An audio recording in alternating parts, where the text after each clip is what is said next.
अस्सलाम वालेकुम, मैं हूं आसिफ बशीर चौधरी और मेरे साथ हैं फ़खर दुरानी। आज हम बात करेंगे दो ख़बरों के ऊपर।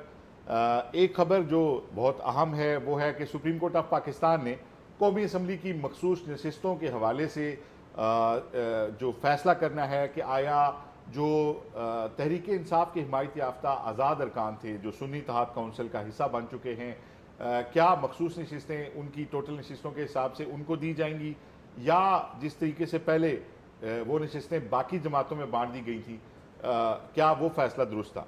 तो इस हवाले से पहले तो 5 रुकनी बेंच ने सुना था जस्टिस मंसूर अली शाह की सरबराही में, और उन्होंने उन 25 मेंबरान कौमी असम्बली को किसी भी मामले पर वोटिंग से रोक दिया था, जो कि वो नशिस्तें थीं जो कि पाकिस्तान तहरीक इंसाफ के हिमायत याफ्ता आज़ाद अरकान के हिसाब से सुन्नी तहरीक को मिलनी चाहिए थी, लेकिन वो हुक्मरान इत्तेहाद की जो जमातें थीं उनके अंदर बांटी गई थी। उसके बाद ये हुआ कि हुक्मरान इत्तेहाद ने जो अपनी 2/3 अक्सरियत थी कौमी असम्बली में वो खो दी, और आइन में किसी भी किस्म की बुनियादी नोयत की तरमीम के लिए हुक्मरान इत्तेहाद अहल नहीं रहा था। तो आज जब ये लार्जर बेंच बना है तो कुछ इससे आगे की और कुछ इससे पीछे की इन डेप्थ मालूमात जो हैं उस पर फ़ख्र से बात करेंगे। और इसके अलावा इस्लामाबाद का एक बड़ा अहम मौजू जो आजकल तशवीश का बायस भी है इस्लामाबाद के शहरियों में, वो है मारगला हिल्स, जो इस शहर की खूबसूरती है, इस शहर के माथे का झूमर हैं। वहाँ पर आए दिन लगने वाली आग और बड़ी तादाद में वहाँ पे जंगलात को, नबातात को और जंगली हयात को जो नुकसान हो रहा है, इसकी असल वजह क्या है, आज वो आपको बताएंगे। तो इन दो अहम मौजूआत पे बात करेंगे। फ़खर, कैसे हैं आप? खैरियत अल्लाह से का हैं? शुक्र। ठीक चौधरी ठाक साहब हैं? आप सुनाएं, बड़े शुक्र है फ्रेश अल्लाह फ्रेश का। लग रहे हैं आप तो। जी, बस जुमे का दिन था और आज हमारे मोहल्ले में नई मस्जिद बनी है, तो वहाँ अच्छा, पे आज माशाल्लाह। पहली नमाज जुम्मे थी का वो जुमे था। की। तो बस वहाँ हाज़री दी और उसके बाद फिर एक दो अच्छा, असाइनमेंट्स थी वो देखते हुए आगे। ठीक। तो आप खैरियत से हैं? अल्लाह का शुक्र अच्छा, चौधरी हम तो खैरियत से हैं, लेकिन एजाज़ के बारे में थोड़ा सा बता दें। एजाज़ इस वीक में ज्वाइन नहीं कर साहब गैर सके। हाजिर है, उनके वालिद जी साहब की एक तो तबीयत जी, कुछ वालिद ठीक साहब नहीं जो थी। हैं उनको जो है हार्ट का इशू हुआ था और उसके बाद स्टंट डले थे। अल्हम्दुलिल्लाह अब वो बेहतर है। बेहतर हैं पहले से, लेकिन डॉक्टर्स का कहना है कि उनका कुछ एक ट्रीटमेंट 2-2.5 माह के बाद भी होगी। तो आप सबसे दरख्वास्त है कि एजाज़ के लिए, उनके अहल खाना के लिए, बिलखुसूस उनके वालिद साहब के को अपनी दुआओं में ज़रूर याद रखें, और उम्मीद है कि शायद अगले वीक में वो हमें ज्वाइन करेंगे। तो फ़खर, अब अपने मौजू की तरफ आते हैं। आज सुप्रीम कोर्ट ऑफ पाकिस्तान ने फुल कोर्ट बना दिया है। सुप्रीम कोर्ट ऑफ पाकिस्तान के सारे जजेस बैठ के इस कज़िए को सुनेंगे, जो कि जो इलेक्शन के बाद जो एक सूरत हाल बनी थी नेशनल असम्बली में, हुक्मरान इत्तेहाद के अंदर वो नशस्तें बांट दी गई थी और बाकी जमातों को भी शायद उनके जुस्से के हिसाब से दी गई थी। 25 मखसूस नशस्तें थीं ख़वातीन की। इसी तरह जो अक़लीती नशस्तें थीं वो नहीं दी गई थी सुन्नी इत्तेहाद काउंसिल को, इसलिए कि उनके जो वाहिद मेंबर हैं वो भी आज़ाद हैसियत में जीते थे। इस पे पहले इलेक्शन कमीशन ने सुन्नी इत्तेहाद काउंसिल के ख़िलाफ़ फ़ैसला दिया था, फिर जो है वो हाई कोर्ट से एक डिसीजन आया था और फिर इसको चैलेंज किया गया था सुप्रीम कोर्ट ऑफ पाकिस्तान में, जिसमें इब्तदाई हेयरिंग में 5 रुकनी बेंच जो था जस्टिस मंसूर अली शाह की सरबराही में, उन्होंने उन 25 अरकान को मना कर दिया था किसी भी किस्म की रायशुमारी में हिस्सा लेने से, कि जब तक इस केस का final decision supreme court of Pakistan से नहीं आता, आप किसी किस्म के वोटिंग जो है किसी बिल के ऊपर उस पर हिस्सा नहीं ले सकते। तो इससे ये हुआ था कि 226 की जो तादाद थी हुक्मरान इत्तेहाद का कुल मजमुआ जो बन रहा था, नंबर बन रहे थे 226, और 224 पे जो है 2/3 अक्सरियत बनती है। तो जब ये नशिस्तें 25 एक तरह से माइनस ही इनको हम कहेंगे कि बंदे आते हैं, डिबेट कर सकते हैं, लेकिन वोटिंग में हिस्सा नहीं ले सकते, तो उनका मुस्तकबिल डिसाइड होना है अब इस लार्जर बेंच में जो अब बना है, और पूरी सुप्रीम कोर्ट बैठ के सुनेगी। तो व्हाट डू यू थिंक, ये कैसा डिसीजन है सुप्रीम कोर्ट ऑफ पाकिस्तान का? लार्जर बेंच जो सुनेगा, ये बेहतर फैसला है? चौधरी साहब मैं समझता हूँ ये बहुत ही ज़बरदस्त फैसला है। पहले तो जो आज बेंच बना है ना, ये आपको पता है प्रैक्टिस एंड प्रोसीजर बिल के बाद 3 जो रुकनी कमेटी है, जो सीनियर मोस्ट जजेस होते हैं, चीफ जस्टिस और 2 सीनियर, उन्होंने वो करना था। तो ये फ़ैसला लार्ज जो फुल कोर्ट का फ़ैसला है ना, ये 2-1 से हुआ है। इसमें जस्टिस मुनीब अख्तर ने जो है वो इससे इख्तलाफ किया है कि इसको बजाय इसके कि फ़ुल कोर्ट के सुनने के 7 रुकनी लार्जर बेंच बनाया जाए और वो इसको सुने, क्योंकि पहले 5 रुकनी था। तो लेकिन जो अरकान थे जो इस कमेटी के, जस्टिस मंसूर अली शाह और जस्टिस काजी फ़ायज़ ईसा, उन्होंने कहा कि नहीं, इसको फुल कोर्ट जो सुनना चाहिए। अब इसमें 13 जजेस बैठेंगे। एक जो है जस्टिस मुसरत हिलाली जो है वो छुट्टी पे हैं ड्यू टू उनकी जो हेल्थ रीज़न है, वो शायद उनका कोई हार्ट का इशू हुआ, तो वो पेशावर में ही अभी ज़ेर इलाज हैं। तो 2 को इसकी समात है। और ये क्वेश्चन जो है ना बड़ा वैलिड था, और इसमें जो कुछ ऐसे आइनी तौर पे वो कहते हैं कि अबहाम है जिसको दूर करना लाजमी है, और सुप्रीम कोर्ट का फुल कोर्ट जो बेंच है वही इसको दूर कर सकता है। अब क्वेश्चन इसमें ये था, जो पहले आप अगर इलेक्शन कमीशन का फ़ैसला देखें, फिर उसके बाद पेशावर हाई कोर्ट का फ़ैसला देखें, जो इलेक्शन कमीशन का फ़ैसला था वो 4-1 से था। उसमें 4 जो अरकान थे वो ये कहते थे कि जो रिज़र्व सीटें, क्योंकि सुन्नी इत्तेहाद कौंसिल ने अपनी कोई मखसूस नशिस्तों की फ़हरिस्त जमा नहीं कराई थी, इसलिए वो डिज़र्व नहीं करती, तो वो जो रिज़र्व सीटें हैं वो जिन्होंने ऑलरेडी जमा कराई हुई थी और जो मुंतखब होके आए हैं सियासी जमातें, उनको दी जानी चाहिए। 4 अरकान का ये फ़ैसला था। एक ने इसमें जो है वो इख्तलाफ किया था कि नहीं, ये जो रिज़र्व सीटें हैं ये दूसरी जमातों को नहीं दी जा सकती, पीटीआई या सुन्नी इत्तेहाद कौंसिल को तो नहीं मिलनी चाहिए, लेकिन ये दूसरी जमातों को भी नहीं दी जा सकती।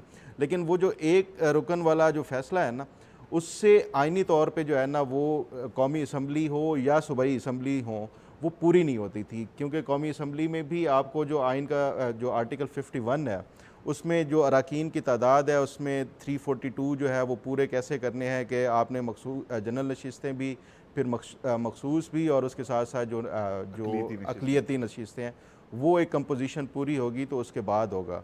अब अबहाम कहाँ पे है?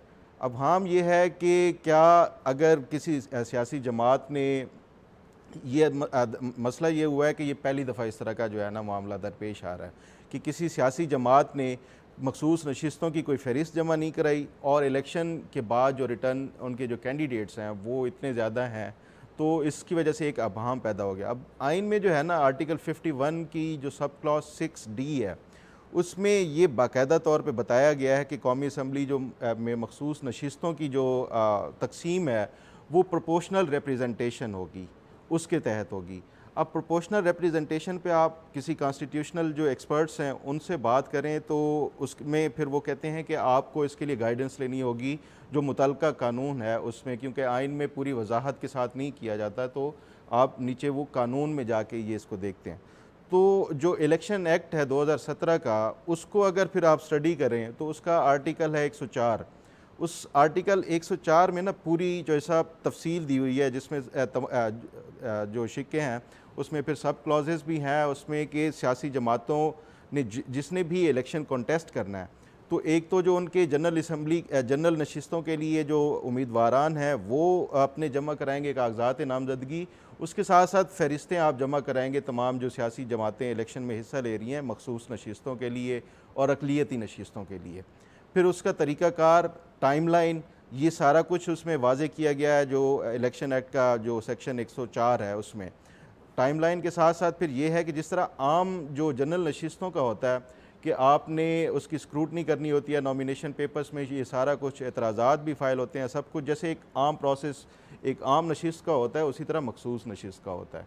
तो ये एक पूरा इलेक्शन का तरीक़ाकार सिर्फ मखसूस इस वजह से कि वो कॉन्टेस्ट नहीं कर रहे, अदरवाइज़ जो स्क्रूटनी है ये सारा काम जो है वो इलेक्शन कमीशन इसका प्रोसेस पूरा करता है, इसी वजह से पहले दी जाती हैं ये जो फ़हरिस्तें हैं।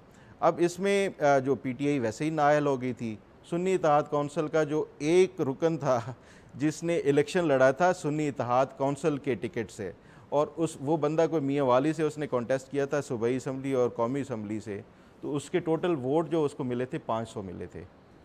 उसके जो सुन्नी जो इत्तेहाद कौंसिल के सरबराह हैं साहिबजादा हामिद रज़ा साहब, वो ख़ुद आज़ाद हैसियत में वो उन्होंने इलेक्शन लड़ा था। अब अगर हम फिर उसमें जो कॉन्स्टिट्यूशनल एक्सपर्ट से भी मैंने इस हवाले से बात की, और फिर इलेक्शन से रिलेटेड जो फाफिन है, पिल डायट है या इस तरह की, उनसे भी बात की, तो वो ये कहते हैं कि देखें आपको जो प्रोपोर्शनल रिप्रेजेंटेशन का जो फार्मूला है ना, उसमें ये सिर्फ फार्मूला उसके ऊपर लागू होता है जिन्होंने अपनी मखसूस नशिस्तों की फ़हरिस्तें जमा कराई हैं। मतलब अगर वो कहते हैं मुस्लिम लीग नून हो, पीपल्स पार्टी हो, जमीयत उलमा इस्लाम हो या कोई भी सियासी जमात, उन्होंने अगर अपनी मखसूस नशिस्तों की वो जमा कराई हुई है जो फहरिस्त है, और उसके बाद वो एक एक सीट भी जीत जाते हैं, लेट्स सपोज के कौमी असम्बली से भी या सूबाई असम्बली से भी, और जो सुन्नी इत्तेहाद कौंसिल ने तो जमा ही नहीं कराई हुई बाकी भी, तो ये तमाम जितनी भी मखसूस नशिस्तें हैं ना वो प्रोपोर्शनल रिप्रेजेंटेशन से उनको मिलेंगी जिन्होंने अपनी फ़हरिस्तें जमा कराई हुई थी। जिसने नहीं की हुई तो वो इसके एलिजिबल ही नहीं है इस चीज़ के। तो ये एक जो है वो अब ये सुप्रीम कोर्ट का जो फुल कोर्ट बेंच है वो इसके ऊपर अपनी वो देगा। ये जो एक अभाम है प्रोपोर्शनल रिप्रेजेंटेशन के हवाले से, फिर कानून मेरे ख्याल में तो ये बिल्कुल जो कानून में भी और उसके फिर रूल्स में अगर देखें तो इलेक्शन जो रूल्स हैं उसमें रूल 92 है, उसमें भी पूरी तफसीलात के साथ ये सारी वो डिटेल्स बताई हुई हैं, ख़ास तौर पे मखसूस नशिस्तों के हवाले से। तो मैं तो ये समझता हूँ कि ये इसमें कोई अभाम नहीं है। एक तो जो इलेक्शन कमीशन का फ़ैसला था वो बिल्कुल दुरुस्त था कि ये जो सीटें हैं जिसने अगर कोई मखसूस नशिस्तों की फ़हरिस्तें जमा नहीं कराई हुई वो उसको मिल ही नहीं सकती, उसके हकदार ही नहीं है। जिन्होंने जमा कराई हुई थी ये उनको ही डिवाइड हो जो है वो डिवाइड करके वो उसी के तनासब के हिसाब से दी जाएंगी।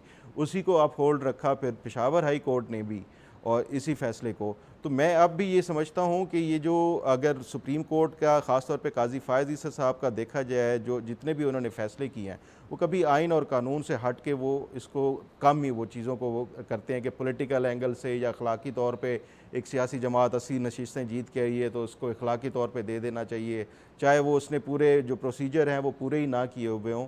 तो मैं ये समझता हूँ कि जब आप ये फर्दर इसके ऊपर आर्ग्यूज होंगे फुल कोर्ट के सामने तो ये सारी चीज़ें सामने आ जाएंगी और ये प्रोपोर्शनल रिप्रेजेंटेशन वाला जो एक अभाम था वो भी दूर हो जाएगा और ये एक अच्छी चीज़ है। अच्छा फ़खर, मेरी राय ना थोड़ी डिफरेंट है इससे। मैं ये जब मखसूस नशिस्तें आई थी, डाली गई थी आइन में एम्पावर करने के लिए ख़वातीन को, अक़लियतों को, तो आप जानते हैं ना कि जब आइन से अगर सबसे सुप्रीम आइन होता है, फिर कानून होता है, फिर रूल्स होते हैं। अगर कोई रूल्स कंट्रडिक्ट करें लॉ को तो लॉ प्रिवेल करता है, रूल नहीं करता। इसी तरह अगर कॉन्स्टिट्यूशन और लॉ कंट्रडिक्ट करें तो कानून तो आइन लॉ जो आपका जो कॉन्स्टिट्यूशन है वो प्रिवेल करेगा, लॉ नहीं करेगा। तो लॉ में जो इसकी रूह थी मखसूस नशिस्तों की वो ये थी कि जितनी किसी जमात की का साइज़ होगा, जितनी उसको लोगों ने हमायत दी होगी वोटिंग के थ्रू। और मुझे याद है कि मुझे ये पता था कि आपके किसी जमात को पूरे मुल्क में जो वोट मिलेंगे ना मखसूस नशिस्तें उस ग्राउंड पे मिलेंगे, ठीक है। तो वो ये उसकी रूह ये थी कि जितने लोग उस जमात को चाहते हैं उसको वोट करते हैं, अकॉर्डिंगली उसके जुस्से के हिसाब से मखसूस नशिस्तों में उसका हिस्सा रखा जाए, ठीक है। अब क्योंकि पीटीआई के साथ एक टेक्निकल मामला हुआ, सुप्रीम कोर्ट ऑफ पाकिस्तान ने एन इलेक्शन से पहले जो है वो निशान उनका वापस ले लिया कि इन्होंने पार्टी इलेक्शन नहीं किया। इनको पहले टाइम भी दिया, फिर वार्निंग दी, फिर इतना अरसा अदालतों में, लेकिन इस दौरान इलेक्शन इनका प्रॉपर नहीं हो सका, वो जो भी रीज़न थी। लेकिन सुप्रीम कोर्ट ऑफ पाकिस्तान के ही बाज़ जजेज़, मेरी जिनसे मुलाकात हुई, उनका ये एक मानना था कि अगर उनके पास ये केस आता तो वो इसकी तारीख इलेक्शन के बाद की डालते, इसका डिसीजन इलेक्शन के बाद देते, इसलिए कि जो सिंबल है ना वो that is not belong to the political party, that is belong to the people of Pakistan. Symbol जो है, तो लोगों का राइट है कि वो किसी जमात को अगर वोट करना चाहें तो सिंबल बिलोंग करता है लोगों से, जमात से बाद में करता है। उनकी ये राय थी कि अगर इलेक्शन के बाद डिसीजन होता तो पीपल ऑफ पाकिस्तान का वो राइट सेल्फ ना होता जो इलेक्शन में हो। ये एक आईनी कानूनी राय है उनकी। अब जो मैटर अभी सुप्रीम कोर्ट ऑफ पाकिस्तान में गया, इसमें एक चीज़ आप और ज़हन में रखें कि कई दफ़ा ऐसा हुआ है कि मखसूस नशिस्तों के लिए जो नाम दिए गए उससे ज़्यादा आपका हिस्सा बन रहा था तो आपने ज़िमनी लिस्ट दी। मुस्लिम लीग नून ने भी दी थी 2013 के इलेक्शन में, मुझे याद है। उन्होंने जो नंबर दिए थे, अपने नाम दिए थे, उससे ज़्यादा उनका हिस्से में आ रही थी तो उन्होंने एडिशनल एक लिस्ट दी थी, उन्हें मौका दिया गया था। तो ये बिल्कुल एक टेक्निकल मामला है कि आपने लिस्ट नहीं दी या कम दे दी है। मतलब मैं एक दूसरा व्यू आपको बता रहा हूँ। एक व्यू आपका है, आपने बात की है आइनी कानूनी माहिरीन से और सारा आपने बताया। दूसरा व्यू ये भी है कि ये क्योंकि एक टेक्निकल मामला है, और जो अगर आपको याद हो तो 5 रुकनी बेंच में जब ये लिखा जस्टिस मंसूर अली शाह ने कि इस पर कोई लार्जर बेंच बनाया जाए या इसको ज़्यादा लोग सुने, और स्टे किया उन्होंने कि 25 लोग, तो उसमें उन्होंने जो एक ऑब्जर्वेशन दी थी, उन्होंने उनका माइंड जो डिस्क्लोज हुआ था उसमें उन्होंने कहा था कि इसमें हमने देखना है कि विल ऑफ पीपल देखनी है। और फिर दूसरा अहम नुक्ता उनका ये था कि अगर आप उस जमात को नहीं भी दे रहे तो आप दूसरी जमातों को कैसे दे सकते हैं। ये भी एक उन्होंने नुक्ता उठाया था। लेकिन ये सवाल होते हैं, इनके जब जवाब आते हैं अब देखेंगे कि दोनों तरफ से इसकी क्या वजाहतें आती हैं। और फिर ये बहुत अच्छा हुआ कि पूरी कोर्ट बैठेगी, सारे जज बैठेंगे, आप किसी को ब्लेम नहीं करेंगे कि ये जज तो ऐसे थे तो वो जज तो ऐसे थे। सुप्रीम कोर्ट ऑफ पाकिस्तान का जो कलेक्टिव विजडम है वो सामने आएगा, तो बड़ा अच्छा है कि उन्होंने फैसला किया। चौधरी साहब, सिर्फ एक पॉइंट जो आप कह रहे थे ना कि जिस तरह मुस्लिम लीग नून ने अपनी ज़िमनी जो है वो दी थी और फहरिस्तें दी थी, देखिए वो इलेक्शन एक्ट में जो है ना वही 104 में ये बाकायदा तौर पे वो दिया गया है कि मतलब अगर आप एक्सपेक्ट करें कि आपकी जो नतायज होंगे उसके मुताबिक 10 सीटें बन रही हैं, लेकिन आपके नतायज जो अच्छे आ जाते हैं तो आपको मज़ीद मिलती हैं, तो वो उसमें एडिशन करने का और अपडेट करने का वो भी आपके जो एक्ट है उसमें बाकायदा तौर पे वो दिया हुआ है। लेकिन शर्त वही है कि आपकी ऑलरेडी पहले से फहरिस्त जमा हो, उसके बाद ही आप उसको अपडेट कर सकते हैं। ये नहीं हो सकता। तो ये बात सही है ना जो आप कर रहे हैं। मैं तो कह रहा हूँ कि आप यहाँ पे डिसाइड होगा कि क्या ये रूल ठीक है या आइन की रूह को देख के एक्ट जो है उसको, तो उसको आप देखेगी सुप्रीम कोर्ट, और अगर उन्हें लगा कि मुतसादम है विल ऑफ द पीपल से, तो उसको वो उड़ा भी सकते हैं उसको ना। और ये नशिस्तें सुन्नी ताद काउंसिल को दी भी जा सकती हैं, और फिर अगर उन्हें ना भी दी गई तो फिर भी ये डिसाइड करना बाकी होगा कि ये नशिस्तें दूसरों को किस बुनियाद पे दी जाएं। मेरा वैसे नहीं ख्याल कि विल ऑफ द पीपल को सुप्रीम कोर्ट देखेगी। लेट्स सी अभी तो इस पे प्रिडिक्ट करना मुश्किल है ना, क्योंकि दोनों तरफ से आर्गू होंगे, फिर सुप्रीम कोर्ट सवाल पूछेगी, सेटिस्फाई होगी जिस साइड से वो करेगी। बट ये एक अच्छा फैसला है कि सारे बैठेंगे, और ये कोई नहीं कह सकेगा कि फलां जज होता तो ये डिसीजन आता या फलां ना होता तो ये डिसीजन आता। बिल्कुल। तो ये बड़ा अच्छा हो गया मेरा ख्याल है। तो चौधरी साहब ये मारगल्ला वाला बताएं बड़ा, लेकिन आप एक और भी बात कर रहे थे। हाँ चौधरी साहब, कल वाला जो है ना, कल काफ़ी इसके ऊपर बहस होती रही कि जो इमरान खान को लाइव नशरियात से जो है ना सुप्रीम कोर्ट ने वो कर दिया है, और हालांकि इस केस की पहले जो है वो लाइव नशरियात उसकी दिखाई जाती थी। सुप्रीम कोर्ट के जो यूट्यूब वाला चैनल है उसको बराह रास्त फिर टीवी चैनल्स भी नशर करते हैं। तो ये एक डिबेट चल रही है कि क्या इमरान खान को दिखाया जाना चाहिए था या नहीं दिखाया जाना चाहिए था, और सुप्रीम कोर्ट अगर पहले दिखा रही थी तो आप क्यों नहीं दिखा रही। तो आपका क्या ख्याल है, वैसे ये दिखाया जाना चाहिए इसको? मैं तो इसमें बीबीसी वाले हमारे जो मोहम्मद हनीफ साहब है ना, मैं उनकी राय से सहमत हूँ। देखें, इमरान खान साहब का नाम लेने पे या उनकी तस्वीर दिखाने पे कोई कानूनी पाबंदी नहीं है, ये गैर एलानिया पाबंदी है, और मैं तो पर्सनली इसको बाय नहीं करता। मैं तो अपने शो में नाम भी लेता हूँ और मैं इसको माइंड भी नहीं करता। आप इमरान खान साहब अगर स्क्रीन पे आ जाएंगे, उनकी लाखों करोड़ों वीडियोस यूट्यूब पे हर वक्त अवेलेबल हैं, किताब अवेलेबल हैं, उनके बचपन से लेके मेरा ख्याल है खेलने से लेके, और वो पता नहीं क्या क्या कुछ उनका पड़ा हुआ है। तो अगर उनकी एक तस्वीर आ जाएगी तो ये मेरा ख्याल है कि उनको ना पता नहीं क्यों हाइप दी जाती है कि वो आ गए नज़र तो क्या हो। मेरा नहीं ख्याल, मैं ये समझता हूँ सुप्रीम कोर्ट ऑफ पाकिस्तान ने, मेरा काजी साहब के हवाले से ये जो नज़रिया था, काजी साहब ने बोल्ड स्टेप लिए हैं हमेशा, लाइव कवरेज दिखानी है ये, तो इस मामले पे वो लाइव दिखाते तो मेरे नज़र में उनका इमेज और बेहतर होता। तो मेरी नज़र में उनका इमेज थोड़ा कम हुआ है, सॉरी टू से, कि आप आके ना आप एक पाबंदी गैर एलानी है, उसकी कोई कानूनी हैसियत तो नहीं है ना, कोई कानूनी हैसियत नहीं है।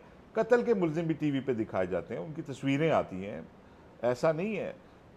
इमरान खान टीवी पे नजर आ जाएंगे, क्या हो जाएगा? अगर लाइव स्ट्रीमिंग हो जाएगी, क्या हो जाएगा? पहले तस्वीर आई, उसकी इंक्वायरी, ये एक हाइप देने वाली बात है।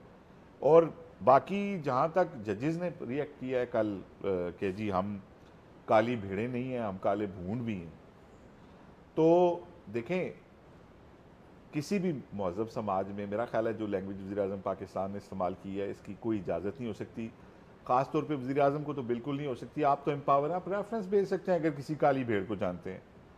आप इस तरह पब्लिकली आके किसी पाकिस्तान की जुडिशरी के ऊपर के इसके अंदर काली भेड़ें, आपने एक पिलर के ऊपर अटैक की है, और मेरा ख्याल है जजेस को इसके ऊपर कोई इज्तमाही रिस्पॉन्स देना चाहिए था, ऑनेस्टली स्पीकिंग। ये जो सियासी बातें होती हैं ना, मतलब जो काली भेड़ें थी जिनके आपने नाम लिए वो तो गुज़श्ता बात थी।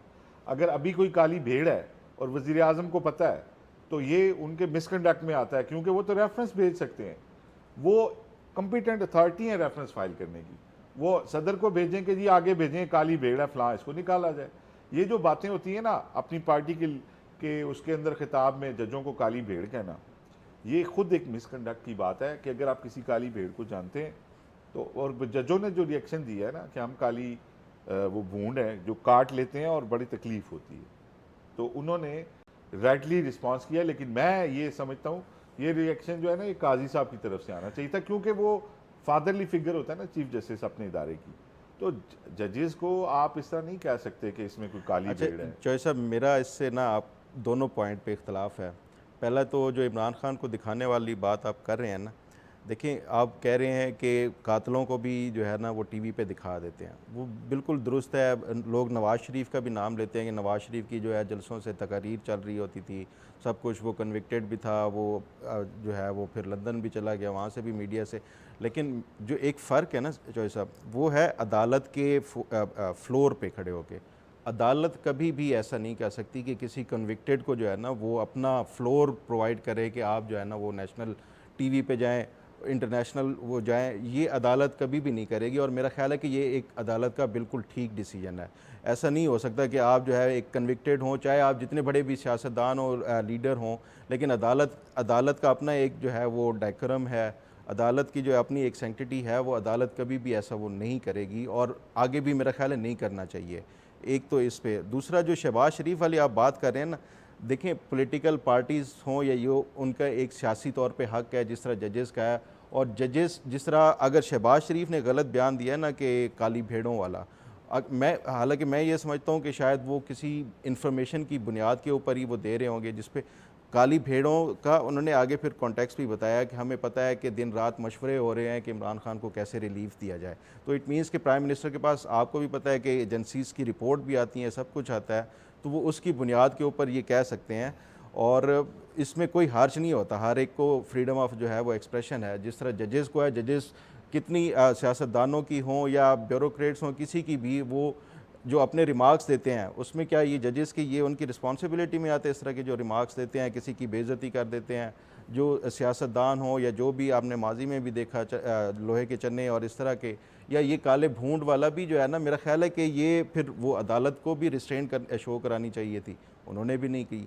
तो अदालत भी जो है वो सियासत की तरफ वो उलझ रही है। तो ये मेरा ख्याल है कि ये दोनों जो, अगर वो वज़ीर आज़म ने गलत किया तो अदालत ने भी गलत किया। जी फ़खर भाई देखें ना, अगर तो हम इन टोटलिटी में बात करें ना तो ख़राबी दोनों तरफ है, सियासतदानों की तरफ भी रही है, इस्टेब्लिशमेंट की तरफ भी रही है, अदालत की तरफ भी रही है। हम तो बात कर रहे हैं स्पेसिफिक एक वाक़े की। मेरा ख्याल है शहबाज शरीफ साहब काली भेड़ों को इसलिए ज़्यादा जानते हैं कि वो खुद जजेस के साथ राब्ते में रहे हैं। शहबाज शरीफ साहब की ऑडियो मौजूद है जिसमें वो कह रहे हैं जरदारी साहब को फुल डोज दें।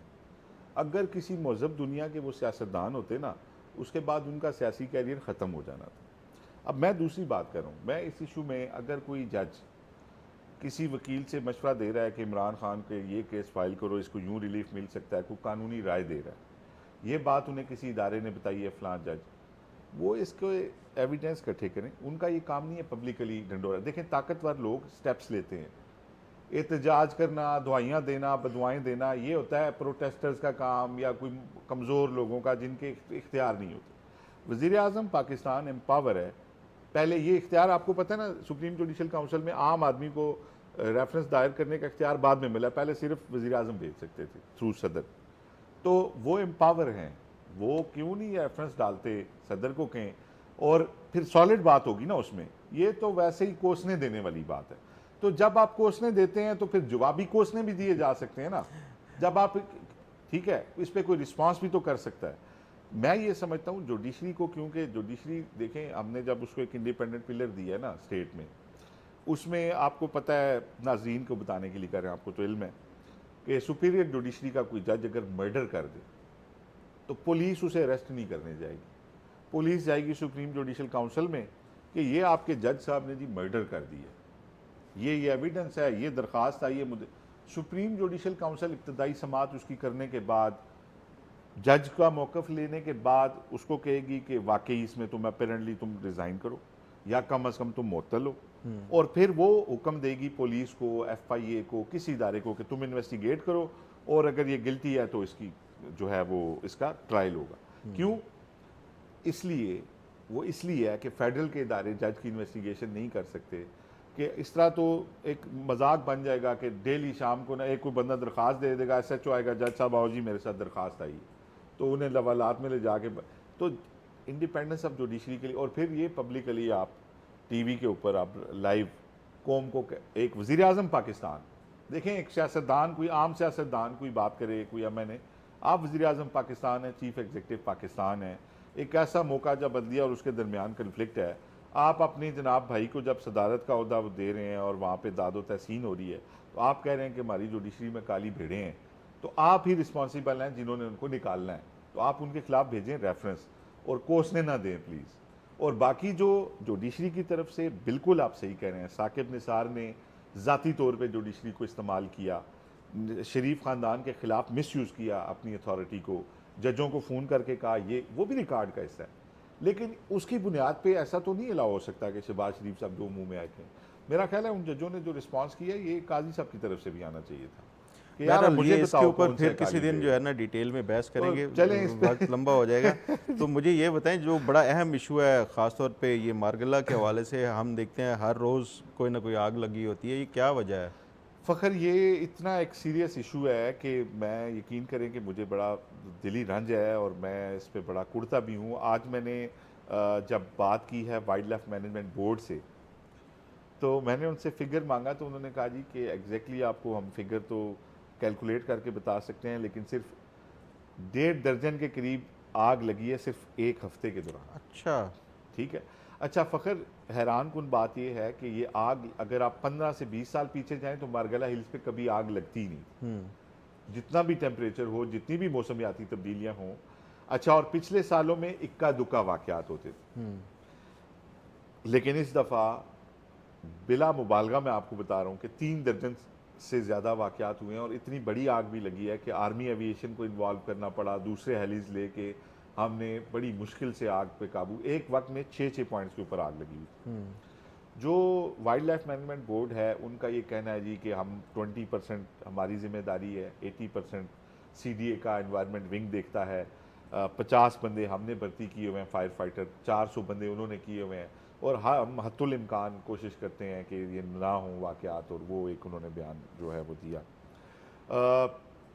जो इसमें ज़्यादा तशवीश की बात थी फ़खर, वो ये है, हमारे ज़राए से हमें ये बात पता चली है कि जब से फायर फाइटर्स की भर्ती शुरू हुई है डेली वेजेस की, अच्छा। तो हर साल आग लगने के वाक़यात में इजाफा हुआ है। आपको पता है कि मारगला हिल्स के साथ जो देहात है, वहाँ पे बड़ी तादाद में हमारे नौजवान बेरोज़गार भी हैं, लेकिन उन्होंने इसका एक हल ये निकाला है कि अपनी नौकरी के लिए वहाँ पे डिफरेंट प्लेसेस पे आग लगा देना। अब मारगला हिल्स नेशनल पार्क इतनी बड़ा एरिया है कि इसके ऊपर निगरानी करना भी खासा मुश्किल काम है।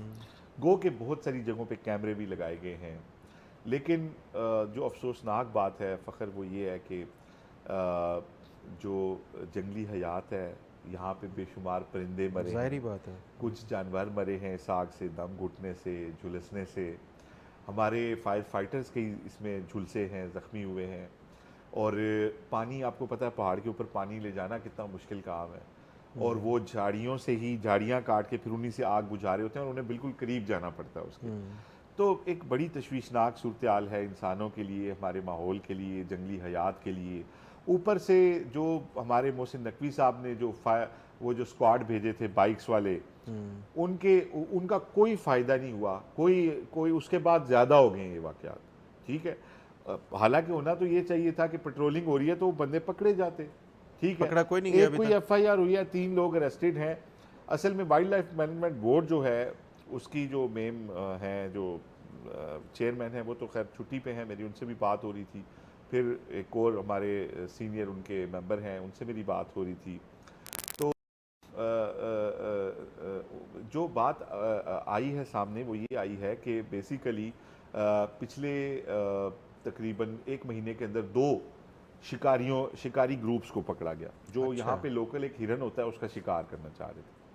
तो उनको पकड़ा गया, तो एक जो ग्रुप पकड़ा गया उसमें से जो एक बंदा भागा तो वो रास्ते में आग लगाता जा रहा था, ताकि वो पीछे जो उसको चेज कर रही थी टीमें, चेस ना उन्होंने कर सकें। ये बात जो है ये इसकी वो की है। और फिर एक कुछ हमारे लोकल लोग रिएक्शनरी भी हो जाते हैं जब साल में उन्हें मुख्तलिफ मौके पे आप फाइन करते हैं ना लकड़ी काटने पे यहाँ से, तो वो कहते हैं अच्छा ठीक है फिर गर्मी का सीज़न आएगा तो फिर देखेंगे। तो ये सारा मिल मिला के ना तो इसका नुकसान ये हो रहा है कि हमारे माहौल को बड़ा शदीद नुकसान हो रहा है। और मेरा ख्याल है कि इसमें तीनों पहलुओं पे एक तो अवेयरनेस लोगों को दी जाए कि ये जंगल सिर्फ किसी इंतज़ामिया का या किसी बोर्ड का या ये आपका जंगल है, ये इस्लामाबाद के रहने वालों का इस्लामाबाद के उसने ठीक है, ये हमारी मतलब, और फिर ये उस जंगली हयात का भी जंगल है जो यहाँ रहती है। तो आप खुदा के लिए, और फिर दूसरा ये कि कानून को भी हरकत में आना चाहिए और ये जो कैमरे हैं इधर ज़्यादा इंस्टॉल किए जाएं। और इसमें मेरा ख्याल है कि इसमें प्रॉपर लेजिस्लेशन भी होनी चाहिए कि अगर आग लगाते कोई बंदा पकड़ा जाए ना तो उसको उसकी एग्जाम्पल सेट होनी चाहिए, उसको इस तरह छोटी मोटी FIR यानी उस पर दहशतगर्दी की दफ़ा लगनी चाहिए। अगर कोई बंदा हमारे माहौल को तबाह कर रहा है, हमारे यहाँ अभी भी पौधों की बेशुमार कमी है, पाकिस्तान कम ग्रीनरी वाले मुल्कों में आता है।